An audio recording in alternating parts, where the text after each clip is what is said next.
versi Tokyo-nya.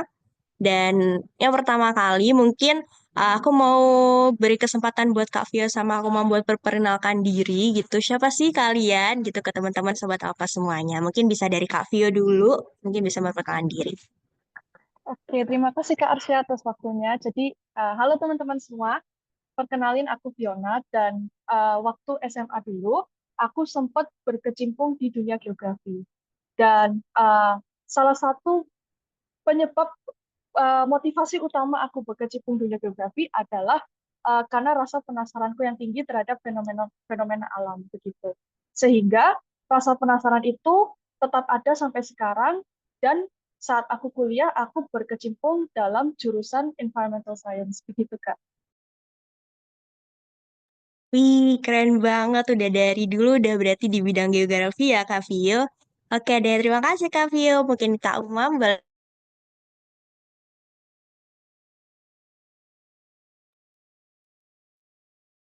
Oke, suaraku udah kedengaran ya? Oke, ya jadi aku mulai start, aku ya ambil di bidang matematika. Jadi aku mulai start Olimpiade itu waktu sejak SMP dan waktu di SMP itu aku gagal di OSN-nya dan oleh karena itu aku punya ambisi yang kuat untuk berusaha memenangkan OSN di tingkat SMA dan alhamdulillah aku berhasil mencapainya dan karena aku udah mendalami bidang matematika, rasanya sayang kalau misalkan di kuliah aku nggak lanjut di bidang matematika, jadi aku putusin untuk pergi ke Fakultas Sains dan ngambil jurusan matematika sebagai bidang ilmu aku di kuliahan.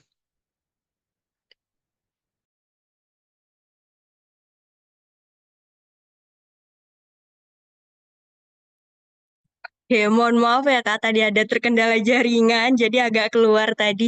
Oke deh, tadi mungkin dari Kak Umam Pak sudah memperkenalkan diri. Oh, sudah Kak, sudah. Oke, terima kasih banyak Kak Umam, keren banget. Oke deh, langsung aja kita tanya-tanya gitu ya ke Kak Vio, Kak Umam. Nanti mungkin aku bisa nanya pertanyaan, nanti ya bisa dijawab secara berkala dari Kak Vio maupun Kak Umam. Oke deh, mungkin dari pertanyaan pertama nih, kayak apa sih pendekatan utama yang digunakan oleh sekolahnya Kak Vio maupun Kak Umam dalam mempersiapkan siswa dalam OSN gitu kan, apalagi mungkin bisa tadi nanti dijelaskan Kak Vio dari sekolah maupun Kak dari sekolah mana kayak gitu. Mungkin dari Kak Umam dulu deh, boleh.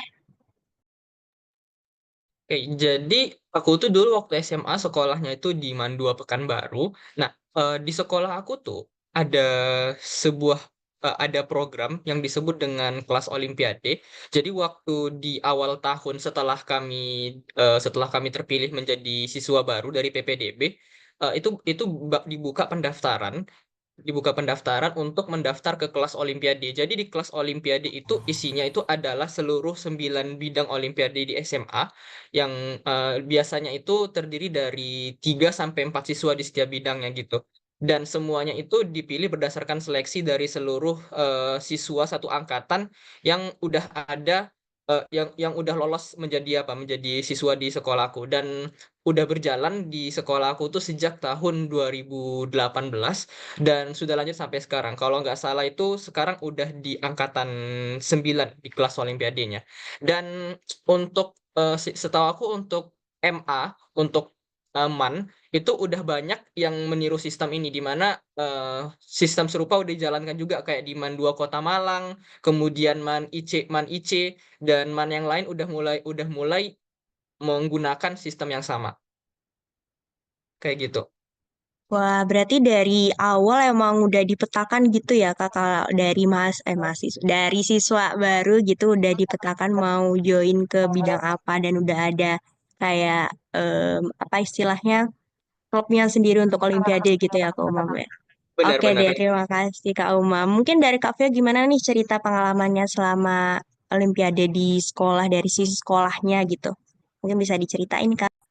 Oke, kalau pengalamanku sebenarnya mirip sama pengalamannya Kak Umam ya. Jadi di sekolahku itu ada pelatihan tiap minggu, mulai dari November hingga Juli.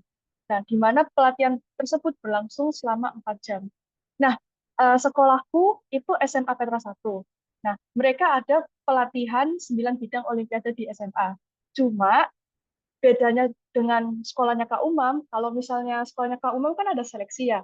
Di sekolahku juga ada seleksi, tapi untuk bidang-bidang tertentu. Contohnya misalnya matematika dan biologi yang peminatnya banyak. Kalau geografi, jujur waktu itu belum banyak peminat. Jadi yang join adalah siapapun yang minat. Semua yang daftar itu semuanya lolos seleksi gitulah istilahnya.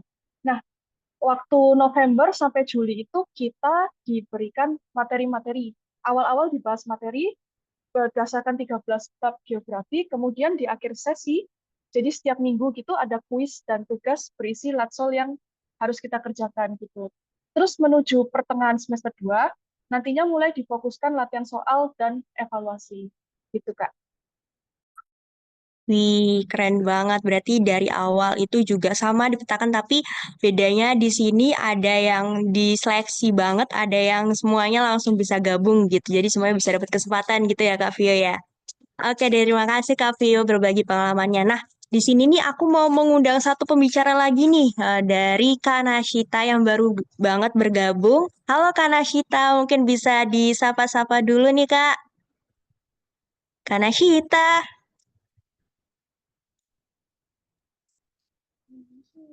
Oke, mungkin Kak Nashita masih belum bisa on cam gitu ya, Kak. Oke deh, nggak apa-apa kalau gitu. Oke, kalau gitu mungkin aku mau ngobrol-ngobrol lagi sama Kak Umam sama Kak Vio. Nah, tadi udah dibahas tentang sekolahnya nih. Nah, untuk pembahasan dua ini tentang kurikulumnya gimana sih, Kak? Kayak ada nggak sih kurikulum yang berbeda mungkin untuk persiapan OSN dan apakah ada penyusunan khusus yang dilakukan kayak gitu? Mungkin tadi dari Kak Umam, sekarang Kak Vio deh boleh cerita. Untuk kurikulumnya itu seperti yang tadi Kak, jadi kayak November, Desember, Januari sampai Maret kalau nggak salah itu fokus ke materi. Di mana setiap minggunya itu bab baru kan kalau di geografi kan ada 13 bab. Jadinya setiap minggu itu babnya beda-beda gitu Kak. Terus setiap akhir sesi pembelajaran itu kita ada semacam latsol dan kuis yang harus kumpulkan di dalam rentang waktu tertentu gitu.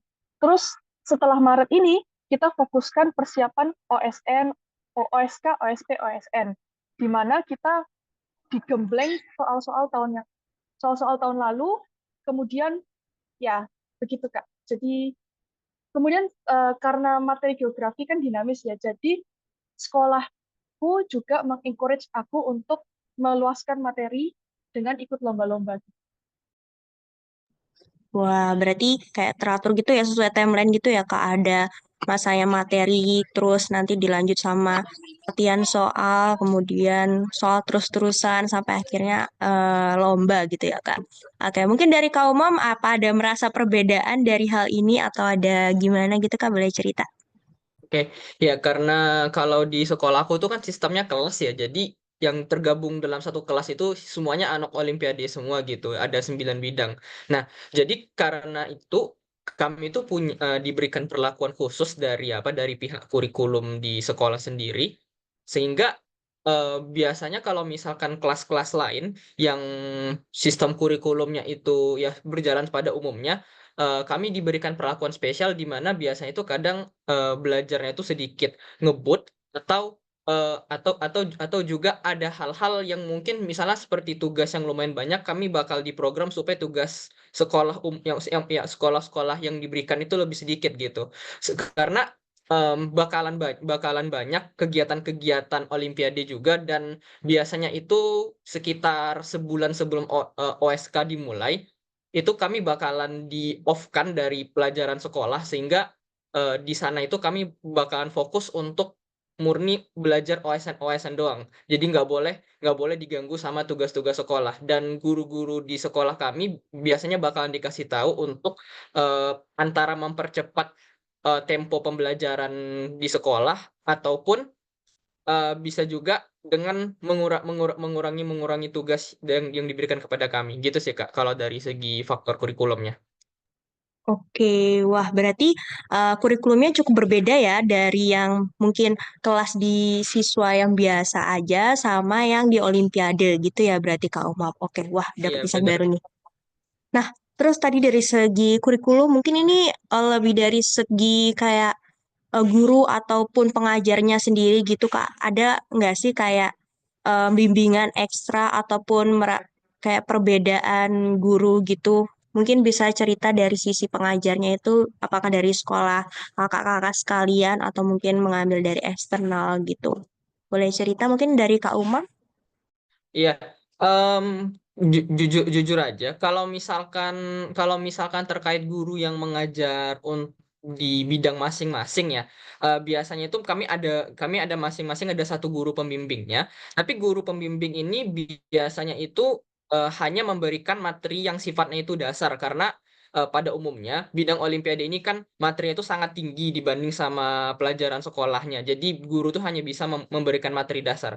Kalau untuk materi yang selevel OSN, mulai dari OSK sampai dengan OSN, biasanya itu kakak kelas kami yang bakalan turun untuk mengajar mengajar kami selama satu semester. Jadi biasanya itu kalau yang kelas 10 semester satu atau yang kelas 11 semester satu itu bakal diajar sama kakak kelasnya selama satu semester dan semester 2-nya bakalan belajar mandiri gitu.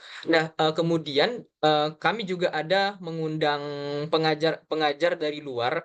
Biasanya itu ketika udah dekat mau OSK ataupun OSP sama OSN gitu. Biasanya tuh pengajar-pengajar yang udah medalis dan punya banyak pengalaman. Wah, berarti eh, tadi kayak ngundang juga kayak alumni-alumni Olimpiade buat ngajar gitu. Terus sama di akhir mendekati OSN juga mengundang kayak apa namanya guru pembimbing yang lain gitu ya, Kak yang lebih berpengalaman gitu ya Kak Uma. Iya, Oke, benar-benar.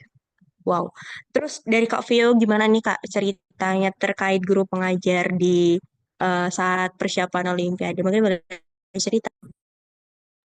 Oke, jadi sebenarnya mirip sama Kak Umam ya. Jadi guru pengajar geografi di sekolah itu biasanya mengurus hal-hal administrasi gitu. Kalau misalnya lomba dan lain sebagainya, guru geografisku ngasih support, bimbingan, dan motivasi emosional. Tapi untuk materinya sendiri, sekolahku itu ngundang pihak eksternal. Terus habis itu juga mengundang alumni. Kalau berdasarkan pengalamanku sih, aku biasanya cukup nyaman untuk tanya-tanya dan minta istilahnya tanya-tanya tentang materi geografi ke alumni-alumni gitu, Kak. Oke, berarti guru pembimbing di sini tuh kayak perannya sebagai administrasi dan mental buat siswa gitu ya, Kak. Sedangkan guru yang ngajar itu tadi juga cerita dari eksternal juga gitu ya, Kak. Berarti, wow. Berarti sekolah baik Kavio maupun Kaumum juga melibatkan pihak eksternal gitu ya buat membimbing. Oke deh. Nah, selanjutnya nih Kak, ada nggak sih kayak tantangan yang paling sering dihadapi gitu? Mungkin terkait perbedaan akses sumber daya gitu. Kayak bagaimana sih juga strategi dari Kak Vio maupun Kak Umum itu dalam menghadapinya. Gitu. Mungkin dari Kak Vio boleh cerita. Oke, Kak. Jadi pertama yang tantangan yang terbesarku dulu itu ketika kelas gitu ya, aku tuh sering banyak nanya, Kak. Jadi awal-awal tuh aku kayak sungkan gitu. Aku setiap setiap kali nanya alumni atau guru tuh aku selalu bilang, Kak, maaf Kak, banyak pertanyaan atau maaf Kak, pertanyaannya konyol gitu. Tapi eh, dengan berani bertanya itu aku sadar bahwa aku bisa mendapatkan pengetahuan lebih banyak. Kemudian dari yang awalnya aku jadi murid di sekolahku, kemudian aku jadi tutor alumni di sekolahku, aku notice juga murid-murid yang sukses itu kebanyakan murid-murid yang nggak takut bertanya gitu. Jadi polanya terulang terus. Untuk perbedaan sumber daya sendiri, sebenarnya aku eh, bisa sarankan. Jadi di sini jadi mungkin aku kopas di komen ya. Ini ada blog dari medalis IGO tahun 2019 kalau nggak salah namanya Fernando. Jadi di blog ini tuh ada modul gratis catatan bahasa Indonesia, geografi, yang menurutku penjelasannya tuh lumayan gitu kan. Wah, makasih banget Kak Vio juga di-share juga terkait info modul gitu ya. Kamu mungkin teman-teman di sini bisa langsung akses aja buat tahu lebih lanjutnya. Dan tadi juga sempat cerita ya Kak Vio terkait tantangannya itu sering bertanya, bahkan itu jadi poin plusnya karena kita jadi semakin tahu materinya gitu kan Kak Vio. Itu jadi salah satu tips nih buat sobat-sobat Alfa. Oke deh, kalau dari sisi Kak Umam sendiri nih kayak gimana? Mungkin boleh cerita Kak? Ya kalau dari aku sih tantangan terbesar itu sebenarnya itu lebih ke arah apa ya? Lebih ke arah niat sama tekad kita. Soalnya tuh apalagi kalau misalkan sekolah aku yang bisa dikatakan udah lumayan difasilitasi gitu terkait dengan olimpiadenya. Jadi tinggal gimana kita pengen supaya kita pengen bisa lebih lebih maju gitu. Soalnya mungkin aku lihat ada beberapa kawan ataupun adik kelas yang ya meskipun udah difasilitasi masih masih banyak yang malas-malesan gitu belajarnya karena biasanya itu niat sama tekadnya itu kurang kuat, nggak lebih ke arah belum ada motivasi. Jadi harus dicari dulu motivasinya itu mau ngapain nanti kalau untuk ikut OSN itu buat apa. Jadi kayak gitu sih dan aku juga sering ngerasa niat sama tekad itu belum kuat yang bikin biasanya itu jadi malas-malesan belajar. Kalau misalkan masalah sumber daya, menurut aku dengan adanya perkembangan teknologi sekarang dan juga setelah masa-masa COVID-19 yang dimana dulu kan kita online ya selama 2 tahun gitu. Itu sekarang itu udah banyak banget resource yang bisa kita dapetin terkait dengan Olimpiade. Kuncinya itu adalah mau mencari relasi dan juga mau berkecimpung di media sosial untuk mencari hal-hal yang berkaitan dengan olimpiade apa yang mau kita pilih. Misalkan kalau misalkan kita itu olimpiade matematika, kita cari tuh kayak grup-grup atau Instagram yang berhubungan sama olimpiade matematika. Di situ tuh biasanya kita bakal ketemu nih kayak misalkan apa nih akun IG medalis. Jadi kita bisa jadi bahan untuk numpang bertanya ataupun kita jumpa lembaga-lembaga yang menyediakan grup-grup chat untuk Olimpiade. Di situ kita bisa join ke grupnya dan ya di situ kita harus bertanya juga sebagaimana Kak Fiona bilang kalau kita nggak takut bertanya, kalau kita nggak boleh takut bertanya gitu. Jadi itu sih karena semua itu bisa dilakukan juga kalau kita punya niat sama tekad. Wah, satu insight lagi nih Kak. Kita ternyata apa perbedaannya itu semua kayak sumber daya itu sama aja, tapi dari si tekad dan kemauannya setiap siswa itu sendiri ya Kak untuk mau berjuang. Juga tadi juga dimention juga untuk bisa lebih semangat lagi dan lebih termotivasi lagi itu juga bisa nayak-nayak membangun komunitas gitu ya Kak, gabung komunitas Olimpiade gitu. Oke deh Kak. Wah, menarik banget deh pokoknya. Terus ini deh Kak, mungkin tadi juga dari Kak Vio maupun Kak Umam juga sempat mention juga mendapatkan guru pembimbing gitu ya Kak buat Olimpiade. Nah, aku penasaran, menurut Kakak itu bagaimana sih buat siswa yang nggak mendapatkan bimbingan atau mungkin punya rencana untuk bisa belajar mandiri tapi nggak ada tempat yang pas gitu. Gimana kira-kira riset yang bisa disarankan gitu Kak? Mungkin dari Kak Umam gitu boleh cerita.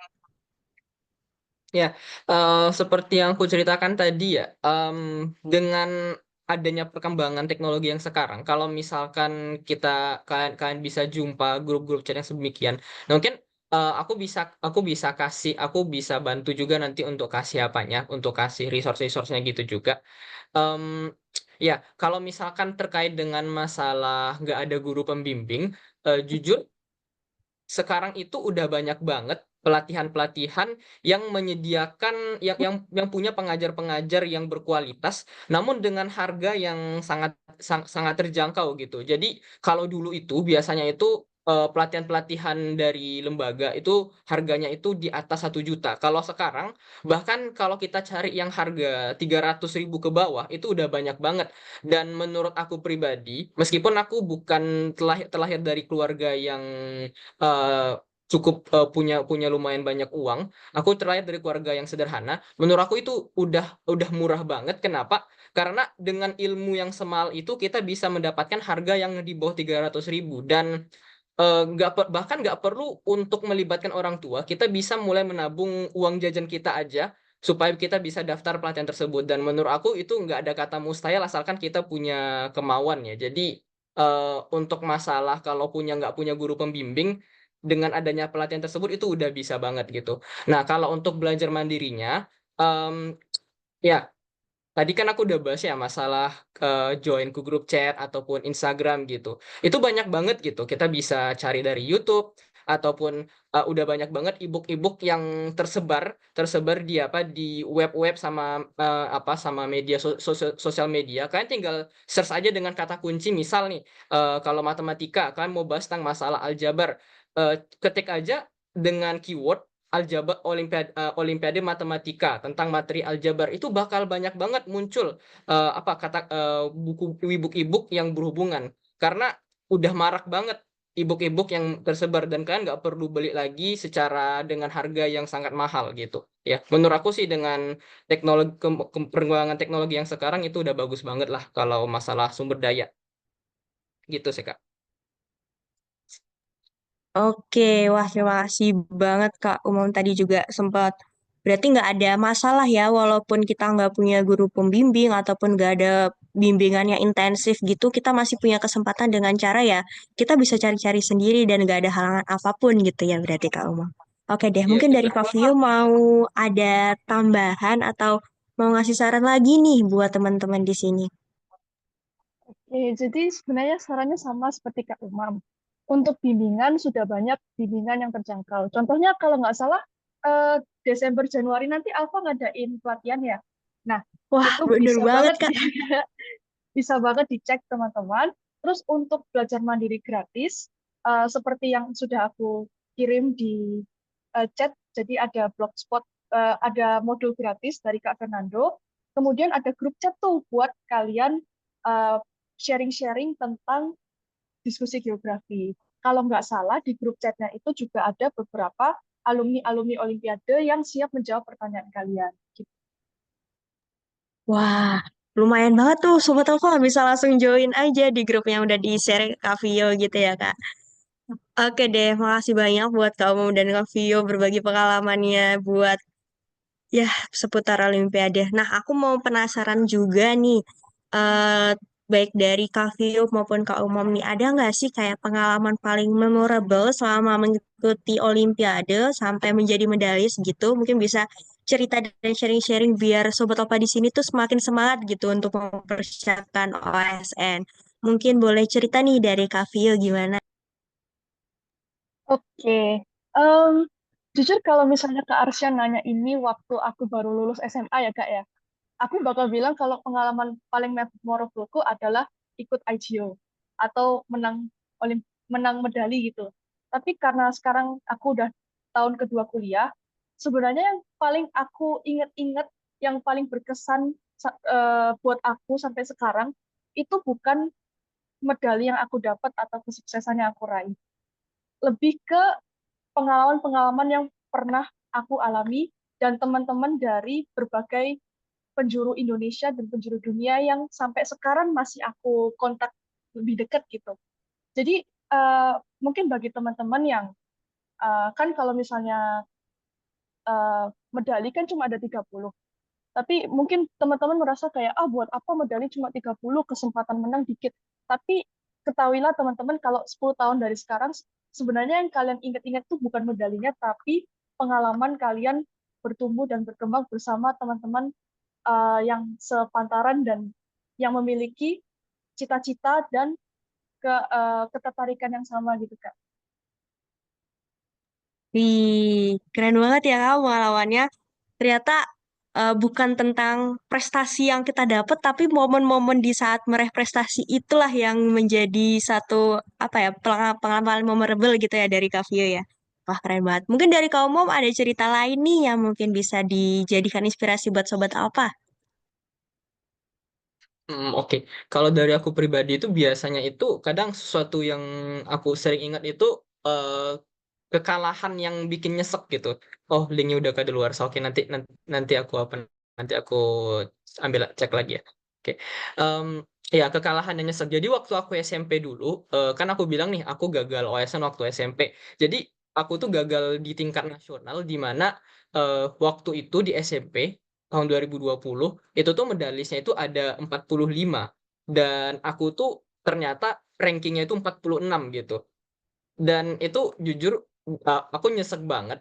Aku lupa aku nangis atau enggak ya. Tapi em, gara-gara itu aku jadi pengen balas dendam untuk di SMA. Jadi itu bikin niat sama tekad aku lebih kuat. Dan jujur kekalahan yang aku alami dan bukan sekali pastinya itu tuh jadi sesuatu yang memorable dan bikin aku tuh punya apa ya? Mungkin kalau yang sering kita dengar dendam itu nggak baik, tapi ada kalanya dendam itu baik di mana kita itu mau membalaskan dendam untuk mengarah ke sesuatu yang lebih baik gitu. Jadi dengan adanya kekalahan yang kita alami itu bisa meningkatkan motivasi sama tekad kita gitu. Jadi makanya buat kalian yang nih yang pengen berjuang di Olimpiade itu tuh harus sering banget ikut lomba dan jangan takut kalah karena semakin banyak kekalahan yang kita alami itu semakin kuat niat yang kita punya gitu dan juga itu bakal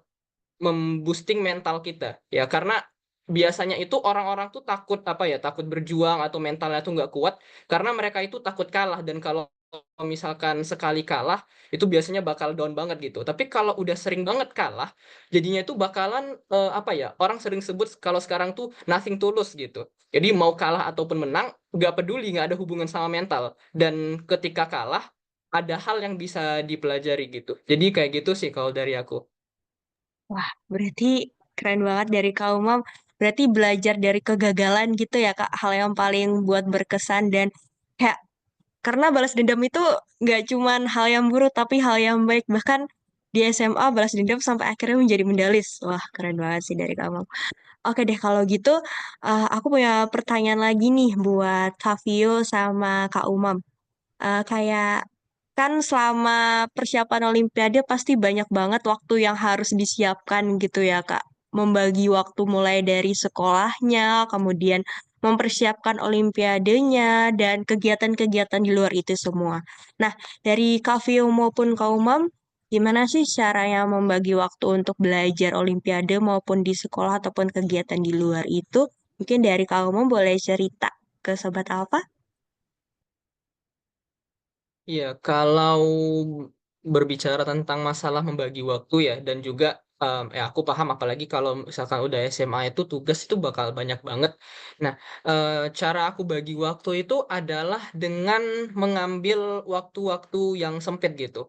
Nah, jadi kan kayak gini, biasanya itu kalau kita sekolah nih, sekolah itu kan dari pagi ya, biasanya mulai dari jam 7 atau setengah 8 dan pulangnya itu jam 4 gitu kan, jam 4 sore itu tuh bakalan banyak bang. Itu tuh sebenarnya itu banyak waktu yang bisa kita manfaatin. Contohnya kalau misalkan ketika lagi jam kosong nih, itu semua sekolah pasti sering ngalami itu. Nah, dibanding kita mungkin ngobrol dengan kawan atau ngerjain hal yang kurang bermanfaat gitu, itu bisa diambil kesempatan untuk ngerjain tugas. Ataupun misal kalau ketika kita sedang sedang belajar pelajaran yang gurunya itu bisa dikatakan santai dan juga nggak terlalu nekanin siswanya bukan sesuatu yang harus dipahami dengan betul-betul gitu. Nah itu bisa kita sembari dengerin gurunya kita coba-coba juga untuk punya sampingan yaitu belajar Olimpiade gitu. Ataupun kalau jam istirahat bisa juga ketika makan terus baca buku gitu. Nah, itu semua bisa dilakukan ketika jam sekolah. Kalau misalkan di rumahnya berarti kan sore sampai malam nih, ya sore-sore sampai malam. Itu tuh biasanya itu selesaikan dulu tugas sekolah yang kita kerjakan dan kalau serius sih nggak bakal lama sih. Dan habis itu baru kita porsir untuk belajar Olimpiade gitu. Ya, kalau jadi biasanya ya kalau misalkan untuk sekolah aku belajar buat ulangan itu rada SKS sih karena fokus aku itu lebih ke arah Olimpiade. Jadi waktu aku dalam sehari itu biasanya aku sediain sekitar 4 jam untuk fokus di belajar Olimpiade, dan itu di luar dari pelajaran sekolah dan tugas sekolah kayak gitu. Wah, keren banget ya Kak manajemen waktu dari Kak Umum. Nah, kalau dari Kak Vio sendiri nih gimana Kak untuk manajemen waktunya? Oke, sebenarnya mirip sama Kak Umam sih, Kak. Jadi memanfaatkan waktu sempit. Contohnya tuh kalau misalnya commuting ke sekolah gitu kan biasanya 30 menit ya waktu perjalanannya. Nah, waktu perjalanan itu aku biasanya buka laptop terus ngerjain tugas sekolah. Dan kita eh, kita nggak akan eh, percaya bahwa dalam waktu 30 menit itu ternyata banyak banget yang bisa kita lakukan loh. Kayak biasanya 2 matkul atau tugas-tugas remeh gitu ya, itu bisa selesai. Nah, terus untuk jam-jam istirahat, biasanya kan kalau istirahat pertama makan ya. Nah, kalau istirahat kedua itu aku fokus buka laptop, terus habis itu ngerjain tugas gitu, Kak. Nah, oleh karena itu, biasanya tugas-tugas sekolah itu udah selesai, dari Senin sampai Jumat udah selesai, terus Sabtu dan Minggu bisa aku dedikasikan khusus untuk mengikuti pelatihan geografi atau forsir soal-soal tahun lalu gitu. Oke, wah dari Kak Vio juga ternyata sama-sama amus banget sama Kak Umum gitu ya. Oke deh, terima kasih banyak Kak atas sharing terkait manajemen waktunya. Nah, untuk pertanyaan berikutnya nih kayak mungkin dari em, tadi kan sempat cerita ya betapa intensnya kalau belajar Olimpiade. Pernah nggak sih kayak ngerasa demotivation ataupun ngerasa down gitu? Nah, gimana sih cara Kak Umum dan Kak Vio itu dalam mengatasinya buat semangat lagi belajarnya? Mungkin dari Kak Vio boleh cerita. Oke, kalau aku biasanya gini, kalau misalnya harus banget belajar ya misalnya OSN, OSK udah mendekati gitu. Tapi lagi males nih belajar, biasanya aku akalin dengan nonton YouTube. Nonton YouTube-nya tapi tentang materi-materi geografi gitu. Bukan materi geografi yang benar-benar kayak oh persiapan OSN gitu bukan, tapi kayak lebih ke trivia. Tahu nggak sih Kak yang channel geografi yang apa? Ya yang buat yang kayak kurs kurs gasak atau fun fact gitu. Nah, Iya, iya. biasanya itu nggak tahu kenapa kadang itu keluar gitu. Soalnya kan materi OSP geografi gitu 60% pengetahuan umum, 40% materi. Jadi kadang itu berguna. Nah, untuk motivasi in general sendiri sih, aku ada kata motivasi Kak, yang terus-terusan ngetel di pikiran aku. Jadi harga dari procrastination, procrastination itu kayak uh, menunda-nunda itu adalah kehidupan yang bisa saja kamu hidupin. Dan reward dari kerja keras adalah kehidupan yang bisa kamu ciptakan, gitu Kak. Oke, catat teman-teman, catat. Jujur aku tadi agak miss tiba-tiba kayak apa tadi Kak? Coba ulangi sekali lagi mungkin teman-teman harus menyiapkan alat tulis di sini untuk mencatatnya di dinding kamarnya masing-masing. uh, harga dari menunda-nunda adalah hidup yang bisa saja kamu hidupin. Terus reward dari kerja keras adalah hidup yang bisa kamu ciptakan. Oke, udah dicatat ya sobat-sobat apa semua. Jangan lupa ditempel di dindingnya untuk bisa menjadi pengingat dan semangat lagi. Oke, thank you Kak Vio. Mungkin dari Kak Umum nih ada tips and tricks nggak buat mengatasi demotivasi juga? Oke, demotivation ya. Kalau bicara terkait dengan demotivation, itu kan berarti kita kehilangan motivasi gitu kan. Eh, ya, mungkin ini nggak begitu work ya. Tapi kalau dari aku tuh, kalau misalkan tiba-tiba aku ngerasa motivasi aku hilang tuh, aku biasanya bakalan gini sih, kayak eh, cari waktu di mana aku tuh diem dan ngerunungin aku tuh sebenarnya mau ngapain, kayak aku nih apa yang harus aku lakuin, dan kenapa aku tuh bisa kehilangan motivasi gitu. Biasanya itu demotivation itu biasa tuh kalau misalkan kita udah sumpah gitu kan, udah sumpah, ataupun kalau kalau misalkan kalah lomba gitu atau lagi ngedown, itu bakal terasa banget.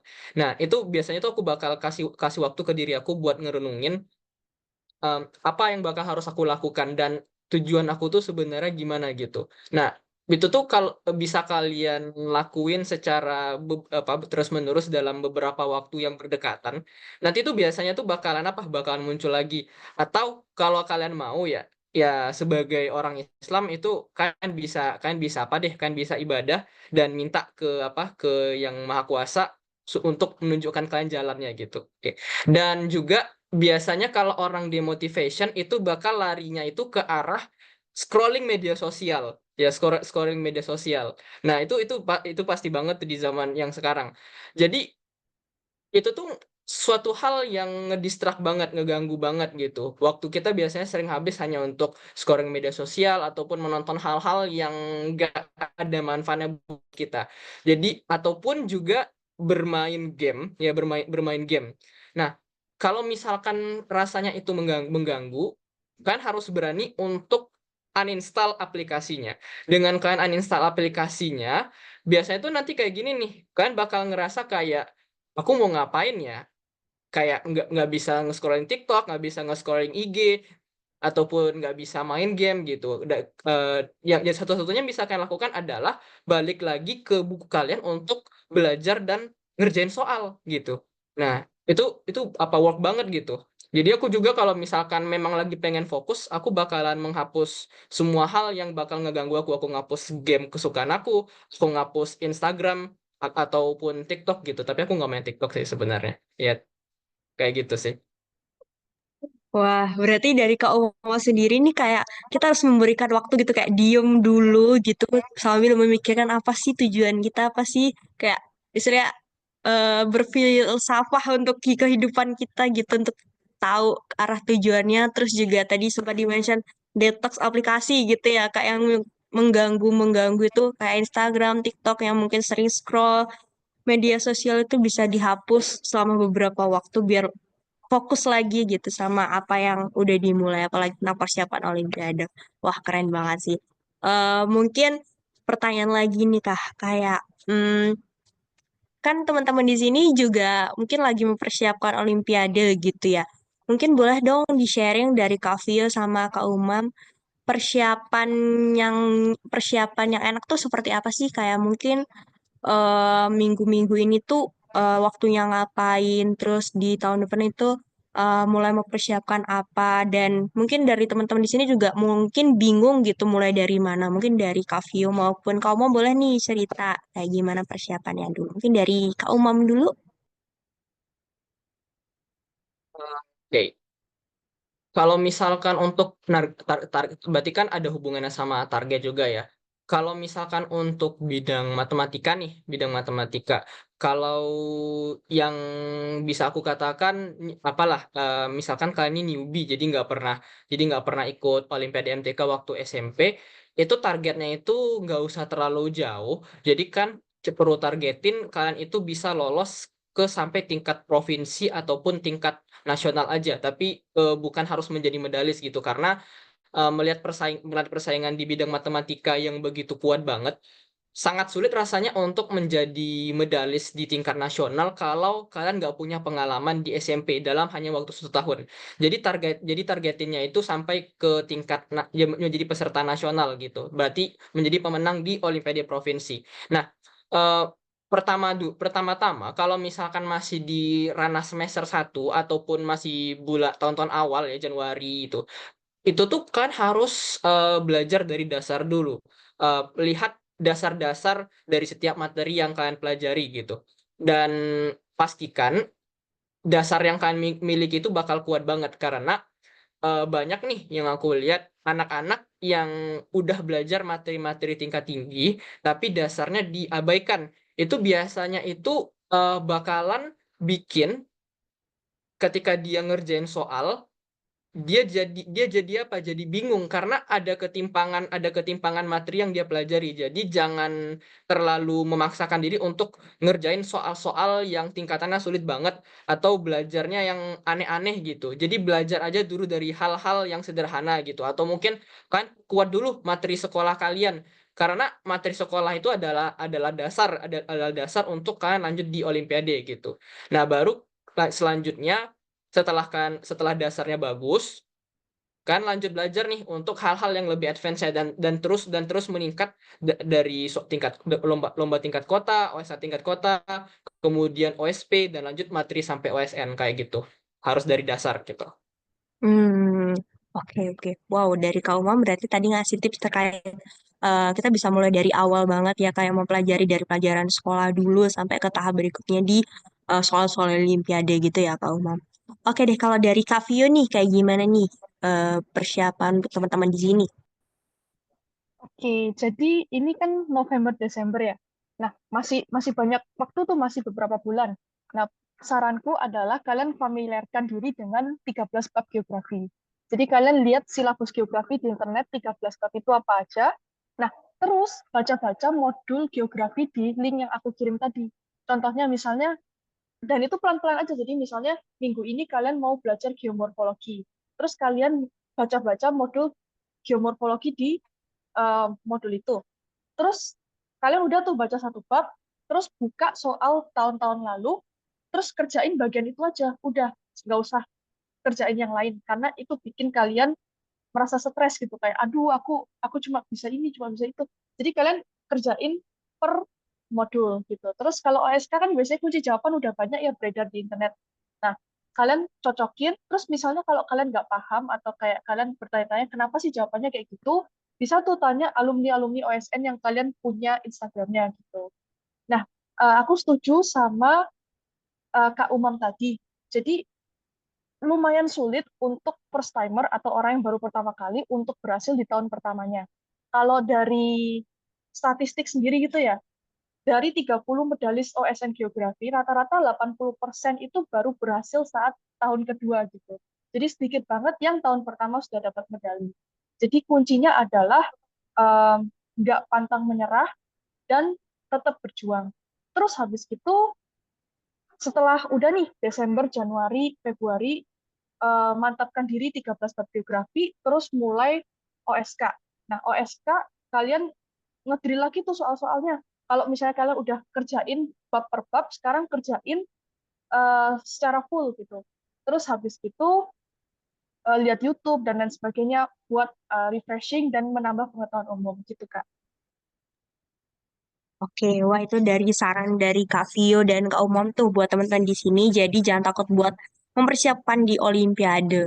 Nah, oke Kak, mungkin ini pertanyaan lagi nih, kayak mungkin teman-teman di sini mungkin dulu aku juga pernah ikut Olimpiade gitu ya Kak. Dan aku tuh sempat mikir kayak eh, saingannya tuh banyak banget. Terus teman-temannya pada jago-jago semua. Nah, gimana sih caranya kita untuk memaintain segitu kayak nggak usah mikirin orang lain, nggak usah mikir progres orang lain, kita lebih fokus ke diri kita sendiri. Nah, dari kamu maupun Kavi itu ada tips nggak sih buat mengatasi pemikiran kayak gitu? Mungkin bisa dari Kavio, mungkin boleh cerita. Oke, ini mungkin ceritanya masih tahun pertama gitu ya. Kan tadi tahun pertama itu kan kecil kemungkinan buat berhasil. Jadi saingan-saingan yang udah tahun kedua, terus udah kemungkinan besar menang gitu, kalian jangan jadiin saingan, jadiin role model gitu. Pengalamanku mungkin agak nyebelin ya, tapi dulu itu aku pernah nanyain satu-satu kakak kelas yang aku tahu gitu. Dari sekolahku maupun dari sekolah lain, kayak, Kak, apa sih faktor utama kegagalan kakak? Atau ap- mungkin bisa diperhalus kayak, apa pelajaran yang bisa kakak eh, pelajarin gitu dari ngikutin Olimpiade ini? Atau eh, kalau misalnya waktu bisa diulang, kakak berharap kakak itu melakukan apa gitu. Dan biasanya aku dapat eh, pelajaran-pelajaran yang bagus tuh kayak kadang mereka tuh berharap kalau mereka itu fokus ke geografi fisik karena ternyata soal-soalnya itu banyak geografi fisik atau kayak mereka berharap sudah mulai dari November karena mereka baru mulai bulan Maret gitu kan. Wah, berarti kayak mulai memberanikan diri gitu nanya ke kakak kelas gitu ya Kak. Pokoknya jangan takut buat nanya gitu ya Kak berarti Kak. Kalau dari kamu sendiri nih gimana tips and triknya? Oke. Iya, berarti jadi kan kalau misalkan kita berbicara terkait dengan saingan ya, berarti kan kalau misalkan kita kelas 10, itu saingan kita biasanya kelas 10 sama kelas 11. Kalau kita kelas 11, saingan kita kelas 10 sama kelas 11 juga gitu. Em, supaya kita itu nggak apa ya nggak terdistraksi sama saingan kita, salah satu hal yang bisa aku lakukan adalah dengan kita bergaul dengan saingan kita tersebut. Misal nih di bidang matematika kita tahu beberapa orang yang yang apa banyak humornya itu mereka jago gitu. Nah, kita bisa nih cari cara untuk bergaul dengan mereka. Kalau misalkan mereka nggak satu provinsi dengan kita atau nggak satu kota kan kita bisa coba-coba kayak apalah sokap-sokap aja gitu sama mereka di apa di WhatsApp ataupun di Instagram gitu. Nah, dengan kita bergaul sama mereka, kemudian kita coba-coba juga untuk ngobrol tentang masalah matematika ataupun bahas masalah soal, itu biasanya itu kita bakalan tahu di mana letak di mana mereka itu bagusnya, di mana kelemahan mereka nggak apa tuh dalam kurun waktu yang nggak bakal lama kita bakalan paham. Nah, dari situ juga ketika kita menjadikan saingan kita sebagai teman, itu biasanya itu ketika kita berlomba dan mereka juga merupakan pesertanya, kita nggak ada apa nih, nggak ada rasa untuk menyaingi gitu. Jadi ibaratnya kayak ya saling apa tuh berkompetisi sebagai sebagai teman dan itu rasanya bakalan enak banget gitu. Ya bakalan enak banget bisa saling menyemangati gitu. Ya, karena perasaan kayak gangguan kita itu terjadi karena kitanya sendiri yang nganggap mereka itu terlalu jago atau gimana. Tapi ketika kita udah dekat dengan mereka, kita sadar kalau mereka itu ternyata sama aja dengan kita. Hanya ada perbedaan karakteristik aja gitu. Dan apa yang positif dari mereka itu bisa kita ambil gitu. Kayak gitu. Kalau dari aku kayak gitu sih. Hmm. Oke, bener banget. Dari Kak Umam juga jangan jadikan saya ini tuh sebagai musuh gitu Kak. Musuh gitu ya, tapi lebih ke Ya. teman berprogres bersama gitu ya Kak Umam ya. Oke, wah banyak banget insight Kak aku dapat dari Kak Umam dan Kak Vero dan tentu saja sobat-sobat Alfa di sini juga banyak banget dapat ilmu baru. Nah, mungkin pertanyaan terakhir nih Kak dari aku. Mungkin kayak ada nggak sih pesan atau kesan untuk teman-teman di sini gimana caranya mereka untuk bisa mulai mempersiapkan diri gitu dari sekarang. Mungkin dari Kak Umam gitu mau ngasih pesan ke teman-teman sobat Alfa di sini. Ya, kalau dari aku sih, aku selalu masih berpegang sama apa nih, sama satu kalimat ini. Jadi kayak kalau kalian ngerasa bodoh, berarti kan harus terus belajar gitu. Ya, jadi jadi kalau misalkan kalian malas nih, kalau kalian malas, kan ingat lagi di dalam pandangan kalian tuh kan masih bodoh atau udah pinter. Kalau udah pinter, ya udah nggak usah belajar gitu. Tapi kalau kalian kalau kalian apa kalau kalian masih bodoh maka teruslah belajar kayak gitu dan orang yang udah ngerasa pintar biasanya bukan orang yang pintar gitu orang yang pintar adalah orang yang masih terus ngerasa bodoh dan jadi janganlah sekali-sekali kalian tuh ngerasa diri kalian tuh udah pintar gitu kayak kayak gitu sih jadi kalau pesan dari aku tuh kayak gitu. Oke, makasih banyak Kak Umam. Berarti kayak kita juga jangan apa ya, jangan merasa udah pinter, jadi kita nggak mau mencoba lagi gitu. Tapi kita harus kayak terus-terusan untuk bisa belajar banyak hal baru. Oke, mungkin dari Kak Vio gimana nih pesan untuk teman-teman di sini? Oke, jadi sebenarnya pesan kesannya udah aku sampaikan sebenarnya. Cuma mungkin aku mau menanggapin eh, kalimat dari Kak Umam gitu. Aku setuju banget. Jadi kalau kalian sekarang lagi merasa bodoh gitu, kalau misalnya kalian mempertanyakan diri kalian eh, ini aku bodoh ya gitu. Berarti kalian itu tanda kalau kalian lagi berkembang gitu Kak. Itu bisa dicatat teman-teman. Jadi kalau kalian merasa bodoh, jangan khawatir karena kalian juga lagi dalam masa berkembang dan belajar gitu. Oke, thank you banget buat kaum dan Ovio. Dan tadi aku udah nanya banyak banget ke Kak Umum dan Kak Vio. Mungkin teman-teman di sini juga dapat hal baru. Tapi aku juga ngasih kesempatan nih buat teman-teman yang mau bertanya ataupun mau minta saran atau apapun itu ke Kak Umum dan Kak Vio boleh banget. Jadi buat teman-teman di sini dan Sobat Alfa di sini yang mungkin punya pertanyaan ke Kak Umum maupun Kak Vio boleh banget langsung raise hand aja, langsung ditanyakan apa sih pertanyaan kalian gitu. Mungkin teman-teman di sini ada pertanyaan buat Kak Vio maupun Kak Umum, boleh langsung raise hand aja. Ayo teman-teman, adakah yang ingin ditanyakan?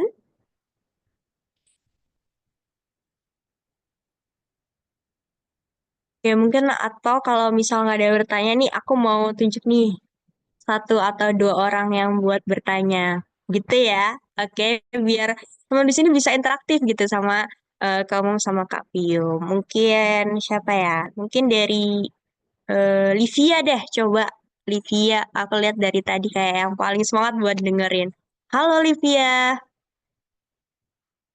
Halo, Halo, mungkin boleh memperkenalkan diri dan mungkin mau menanyakan sesuatu nih buat ke Kak Uma maupun Kak Pia. kalau misalnya kita udah belajar, aku pakai metode belajar dari YouTube kan. Tapi kalau misalnya kita masih belajar terus gak paham, tapi kita nggak punya relasi buat ditanyain, terus cara cari tahu jawabannya gimana? Oke, nah berarti pertanyaannya kayak tentang kalau kita udah belajar, kita nggak ngerti, terus kita nggak punya orang buat ditanya, itu gimana gitu ya, Livia ya? Oke, mungkin dari Kak Uma maupun Kak Pia mungkin ada jawaban, boleh bebas dari Kak Pia maupun Kak Uma. Oke, kalau misalnya kamu nggak punya relasi gitu ya, nah biasanya kamu bisa cari relasi gitu. Kalau jadi kamu coba cari kayak pemenang-pemenang OSN. Kak Livia sendiri lagi mempersiapkan bidang apa? Biologi. Nah, itu kamu bisa tuh cari pemenang OSN biologi, terus cari namanya, terus kamu eh, DM IG-nya gitu, yang sopan nanyanya. Nah, biasanya dari pengalamanku tuh mereka dengan senang hati jawab kok, asal kita nanyanya itu sopan gitu. Aku jarang banget, nggak pernah ditolak. Gitu sih, Livia. Oke, mungkin dari Kak Uma mungkin mau nambahin jawaban. Iya, kalau kalau dari aku ya, kalau ya kalau ini kan terlepas dari kalau misalkan bener-bener apa nih, kalau misalkan ada kondisi di mana eh, nggak jumpa nih relasinya, meskipun kalau menurut aku untuk di zaman sekarang itu sangat very possible gitu. Tapi waktu zaman aku SMP, yang dimana aku tuh dulu waktu SMP nggak megang HP, jadi kesempatan untuk dapatin relasi dari online itu nggak bisa. Nah, cara aku supaya aku udah belajar materi, tapi aku nggak paham gitu. Nah, cara-cara dari aku tuh adalah jangan fokus ke materi tersebut. Kalau misalkan udah belajar nih, katakanlah udah ngabisin waktu 2 jam untuk baca suatu materi, tapi nggak paham. Udah lepasin aja dulu materinya, belajar hal yang lain. Tapi nanti eh, suatu saat, suatu saat kalian baca lagi gitu, kalian baca lagi materinya. Pak, coba coba pahamin lagi ya. Kalau misalkan masih nggak paham, lakuin hal yang sama terus berulang. Nanti biasanya bakalan muncul sendiri ide di otak kita untuk paham dengan materi tersebut. Karena waktu SMP aku ngelakuin hal kayak gitu, karena aku nggak punya relasi yang bagus gitu, karena aku sendiri nggak megang HP. Dan kalau misalkan ketika ngerjain soal dan nggak tahu nih ini jawaban kita bener apa enggak gitu, itu menurut aku juga lakuin hal yang sama gitu, ataupun kita nge-stuck gitu ya. Karena gimana ya, kondisi otak kita itu nggak selalu prima di setiap keadaan. Kadang ketika kita sedang belajar bisa jadi otak kita itu berada dalam kondisi yang mungkin lagi nggak bagus gitu. Jadi makanya jangan terlalu memaksakan diri untuk wajib dapat jawabannya di saat tersebut gitu. Jadi cobalah untuk pergi ke arah hal yang lain, ya pergi ke arah hal yang lain, dan nanti kita balik lagi gitu. Ya, dengan itu bisa jadi kita mendapatkan saat di mana otak kita itu berada dalam kondisi prima, dan entah gimana caranya kita bakal dapat jawaban dari soal yang kita kerjain kayak gitu. Wah, itu tuh jawaban dari Kak Via sama Kak Uma. Apakah menjawab, Livia? Ya, Oke, makasih. mungkin Sama-sama. Mungkin ada pertanyaan lagi atau sudah cukup? Cukup. Oke, terima kasih Livia. Oke, mungkin buat peserta berikutnya nih, mungkin ada yang mau ditanyakan atau aku tunjuk lagi nih buat lebih interaktif lagi sama kamu sama Kak Vio. Ada?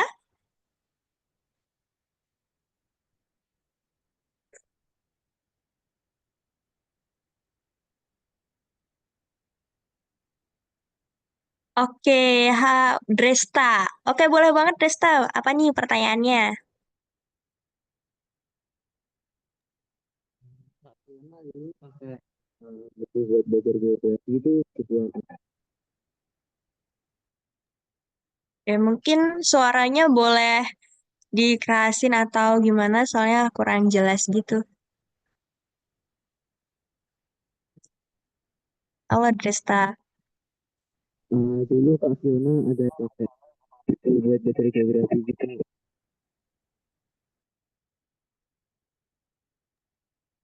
Mungkin jelas dari Kak Vio ataupun Kak Umum atau belum? Mungkin bisa diketikkan aja pertanyaannya. Oh iya, mungkin boleh diketikin aja nih, Desta.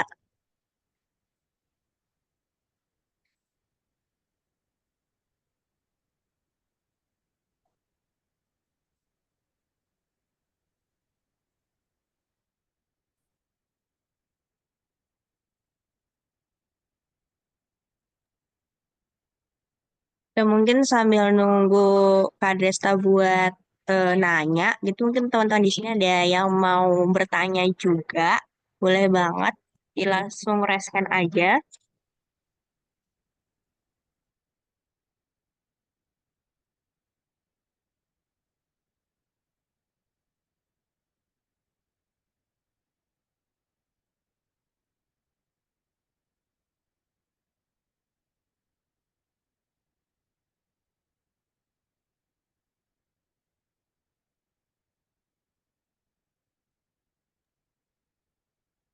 Apakah Desta ada kendala?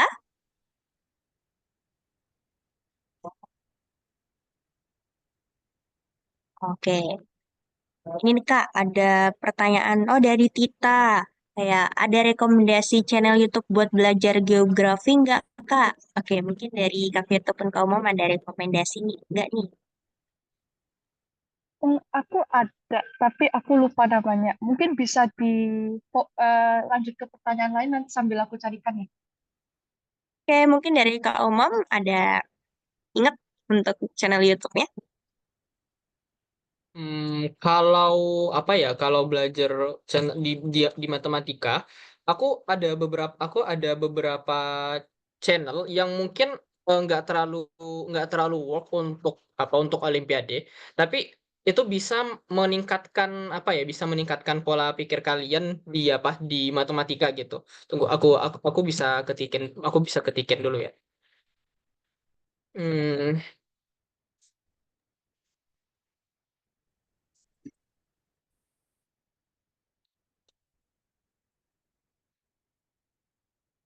Nah, aku udah ketikin. Mungkin kalian bisa cek apa? Kalian bisa cek apanya?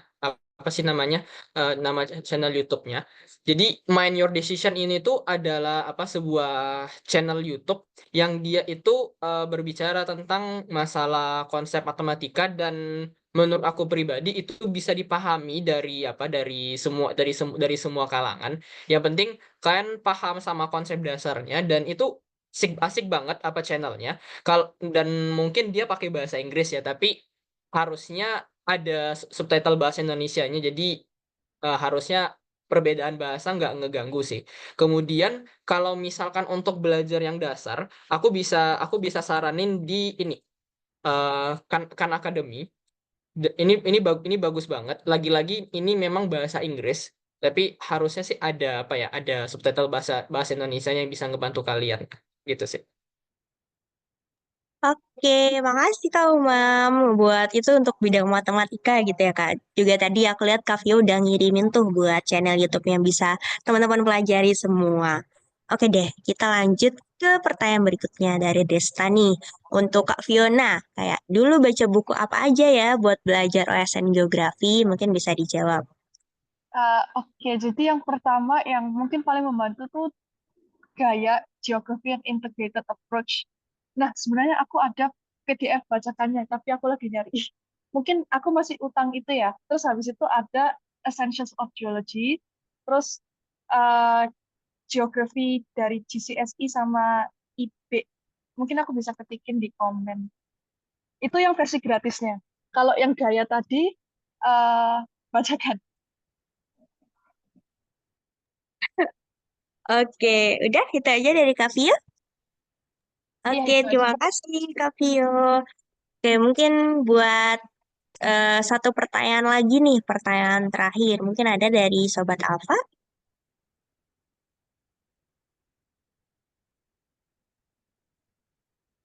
Ada nih.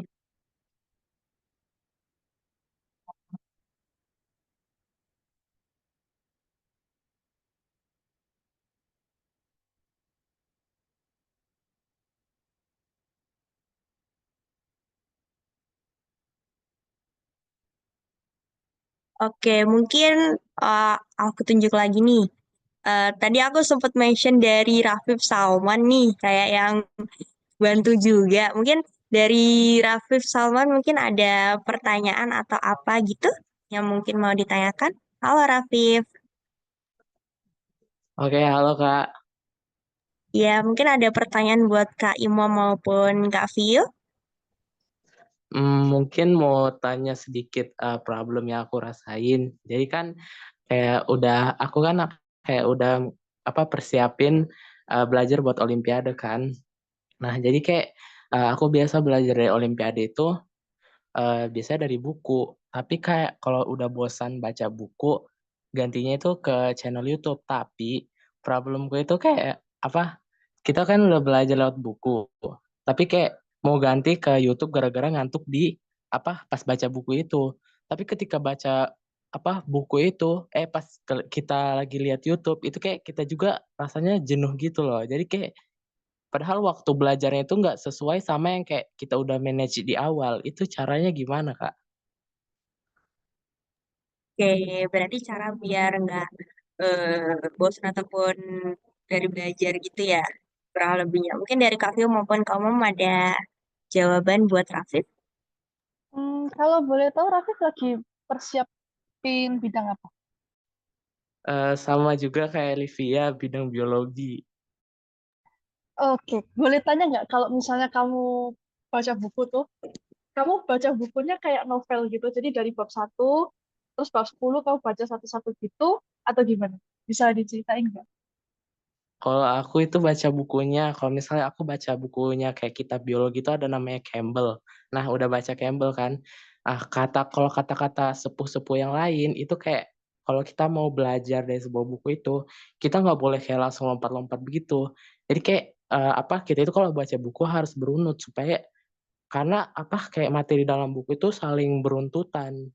Jadi kayak saling menyambung dan jadi kayak kalau misalnya mau paham materi bab ini, kita harus baca dulu di bab selanjutnya. Jadi kayak aku tuh kayak belajarnya dari awal dan kayak kalau misalnya kayak per satu-satu halaman itu lama karena betul-betul dalam kayak konsentrasi yang tinggi dan kayak harus memahami apa maksud dari kata-kata yang ada di buku ini gitu, Kak.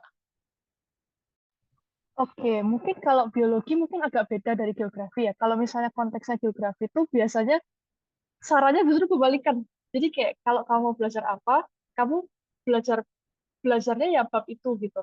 Tapi kalau masalah eh, yang Campbell itu, jujur aku waktu kuliah, waktu pelajaran biologi juga disuruh baca Campbell. Dan pengalamanku sih kalau kalau misalnya lompat-lompat gitu bisa aja, tapi dengan catatan aku kerjain soal dulu gitu. Jadi misal aku udah kerja soal, terus aku bingung nih apa maksudnya. Jadi oke, jadi pertama-pertama mungkin kamu baca bukunya dulu. Terus kamu kerjain soal. Kalau misalnya ada soal tentang misalnya meiosis, mitosis gitu ya. Terus kamu mau tahu jawabannya apa atau penjelasannya apa, baru kamu ke bab meiosis, mitosis gitu sih kalau aku. Oke, itu dari Kak Vio nih. Mungkin dari Kak Umum ada tambahan? Oke. Hmm, iya, aku juga pernah, bukan pernah sih, lebih ke depannya tuh sering sering ngalami hal yang sama gitu. Jadi ketika belajar itu kadang bawaannya tuh boring kalau misalkan baca tiba-tiba ngantuk, atau kalau misalkan baca YouTube tuh tiba-tiba jenuh. Jadi kalau dari aku tuh sarannya itu, ketika misal nih kamu lagi baca materi, kan ada baca materi, ada ngerjain soal. Ketika kamu baca materi dan kamu mulai ngerasa jenuh, itu sebelum sebelum kamu mulai ngantuk ke arah yang lebih berat, itu kamu langsung cepat-cepat pindah ke arah ngerjain soal gitu. Ataupun kayak gini, ada metode yang namanya itu, belajar belajar 25 menit, istirahat 5 menit. Nah, itu suatu hal yang bisa kamu terapin kalau misalkan kamu itu gampang jenuh. Jadi kamu belajar selama 25 menit. Nah, jadi nanti kamu ada sesi di mana kamu tuh istirahat 5 menit. Kamu bisa pakai itu untuk ngelakuin hal yang bikin kamu itu terasa terasa nyaman gitu. Terserah kamu mau ngapain. Dan nanti kamu harus lanjut lagi belajar kayak gitu. Ataupun kalau nggak 25-5, kamu bisa pakai 50 menit, 10 menit gitu. Tergantung seberapa lama tingkat kamu itu sanggup menahan kejenuhan kamu. Kayak gitu.